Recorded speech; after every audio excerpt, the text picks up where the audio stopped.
Hello all. So ఇవాళ bank Nifty trade discuss చేద్దాం. Recent trade bank Nifty ఇప్పుడు trade చేద్దాం అనుకుంటాము. ఫస్ట్ ఒక 2 రెడ్ క్యాండిల్స్ పడ్డాయి. క్లియర్ ట్రెండ్ కిందికి వెళ్తుందని, కానీ మన నిఫ్టీని చూస్తే కూడా ఇనీషియల్గా ఫస్ట్ 2 క్యాండిల్స్ చూసాం అనుకోండి, ఇట్స్ వెరీ క్లియర్ కిందికి వెళ్తుందని. ఓకే, కిందికి వెళ్తుందని, ఎందుకంటే నిఫ్టీ కింద 2 మ్యాగ్నెటిక్ లెవెల్స్ ఉన్నాయి, అది అట్రాక్ట్ చేస్తాయి. ఓకే, క్లియర్ కదా. సో ఈ లెవెల్స్కి పైన మనకి ఎగ్జాక్ట్లీ రీచ్ అవ్వలేదు.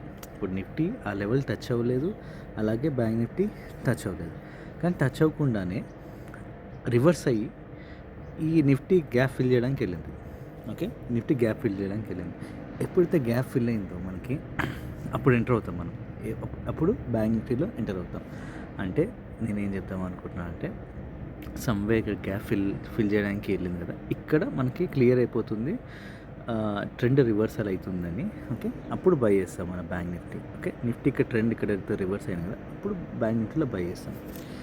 బై చేసినాక వెరీ క్లియర్ కదా, నిఫ్టీ ఎప్పుడైతే ఇక్కడ హిట్ అయిందో ఆర్ బ్యాంక్ నిఫ్టీ ఇక్కడ హిట్ అయిందో, దీని ఈ గ్రీన్ లెవెల్ హిట్ అయ్యి దాని పైన వెళ్ళిందో మనం ఎగ్జిట్ అయిపోతాం, అంతే ట్రేడ్.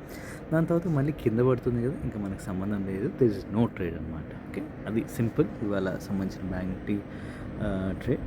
అండ్ మీరు లెవెల్స్ ఎలా గీసుకోవాలని మీరు చూస్తుంటే, ఇక్కడ నేను కింద లింక్ పెడతాను. ఈ లెవెల్స్ ఎలా గీసుకోవాలి సింపుల్గా అనేది. లెవెల్స్ గీసుకోవడం ఇంపార్టెంట్ కాదు, సైకాలజీ అండ్ ట్రెండ్ని ఐడెంటిఫై చేయడం important. Okay, thanks for watching.